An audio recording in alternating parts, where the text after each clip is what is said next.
everyone! We finally have another redraw video up. Redrawing and redesigning characters is probably in my top 5 favorite pastimes. So for everyone who's waited, I hope you enjoy. Before that though, don't forget to like, subscribe, and hit that notification bell to stay updated with new content. Why not, especially if you're coming back to watch videos. Now, no more delays. Let's grab our tea and begin. Let's start off with a character that Blizzard Lizard 345 gave me. His name is Evan Hyde, and the long and short of it is his story is he's a werewolf who leads his own pack.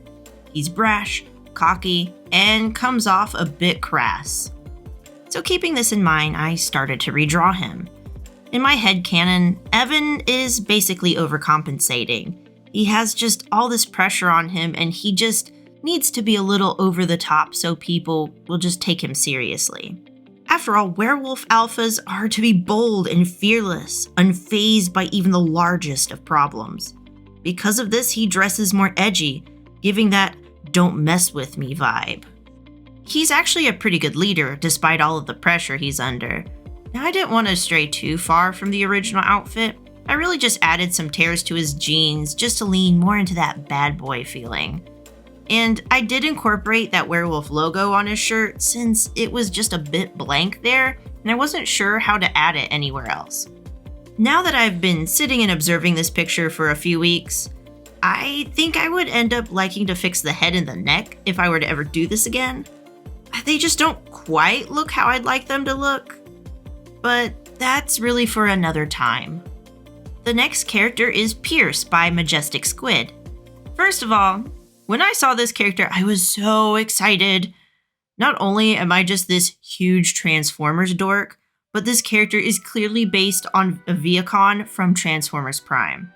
This is a great show. It tackles some more complex topics than a lot of the other Transformers shows, and overall the graphics are still fairly good. Now, the humans in the background didn't age super well, but the Cybertronians are still very fabulous. Extra detail, great shine on the armor. Really good. Not to mention that the overall writing for the Decepticons was frankly awesome. My favorite was really the interactions between Knockout and Starscream and a lot of those other characters. And Shockwave just was so cool. He's like one of my favorites. Anyway, that's enough of me being a giant fan, so let's just talk about this con that was dropped into my page. So Pierce is an Eradicon, which is a flying Viacon, which is very important to note as most Decepticons are flyers. Not all of them, but a lot of them are. The design of this character is actually based off the elite flyers that were under Starscream. However, instead of the red accents like most of them have, he actually has purple, which is a good reference back to the original squad he was a part of. After reading more about his backstory, I found it was actually pretty interesting that since Viacons are these not so great fighters, that Pierce's frustration brought him to the point where he actually needed to upgrade himself. He gave himself a visor that allows him to attack and kind of track where people are, and he has this blade that he can shoot from his wrist. Super cool, I like that idea. And though he is an engineer, he really just wants to be known for being a warrior. Really cool. I like that idea. Now, I did think the dynamic that was briefly mentioned was pretty interesting. So, Pierce is a workaholic. He loves schedules. But he's paired up with someone named Dove, who is another Eradicon. But they are complete opposites, apparently. And I really like the fact that over time, they become friends. Now, I don't know much more than this. I actually just think this is a great concept. I'd love to know more about them in the future. I hope things go well. I love drawing this. So much fun. Mythology has always been a fascinating topic to study, so having a ghost girl was quite different than my normal mythological creature. Bridget was made by Miss Goldcat, and based on her synopsis provided, she doesn't remember things very well and has a fascination with candles. So after looking around for a bit, I settled on the idea of a wraith. In Scottish folklore, a wraith is traditionally thought of as a soul that has recently died or will soon die. As I've drawn this, I thought about how Bridget has potentially recently passed away, and that's why she's forgotten everything except for the warmth of candles. Perhaps Bridget was sick. In the last few months, the candles were her source of hope, warmth, and comfort amidst the cold winter weather. Unfortunately, she did not make it to the next spring and now haunts the area as a passive and curious specter. Now, I didn't want to stray too far from the original design, but I did add a little bit more to her outfit. I felt like she needed a little bit more of that wispy look around the top part of her shoulders, simply because I thought it would match the bottom really well. If you look at wraiths, they have this flowing cloth around them, and I felt like that would be a perfect addition to her outfit. Also, I love the idea of her being able to float and use some sort of magic to pick up candles. I thought that would give a really great pose with the flowing hair behind her. Something I wanted to add to her hair was that it slightly disappears at the bottom. I wanted to continue to give it that ghost-like vibe. I felt like that was a really important detail. Up next, we have Rose, and he was ultimately made by Kitten. I am not 100% sure if I said that name correctly, so if not, sorry about that. I don't really have much to say. The design for this character is really nice to look at, not overly busy, and has a good, simple color palette. So well done, it's great, I love that. Now, the areas that stand out most to me are the gloves and the mask, and that's excellent. Your eyes naturally go to Rose's mask since that's the area of most detail. It's crisp, distinctive, the colors are red and green, which are very contrasting. That red is later incorporated into the gloves, which is exactly where the eye goes next. So, beautiful way of doing that. The reason these two areas are important is usually the face reveals the most about a character. Rose is refusing to show their face, which ultimately keeps feelings and expressions hidden.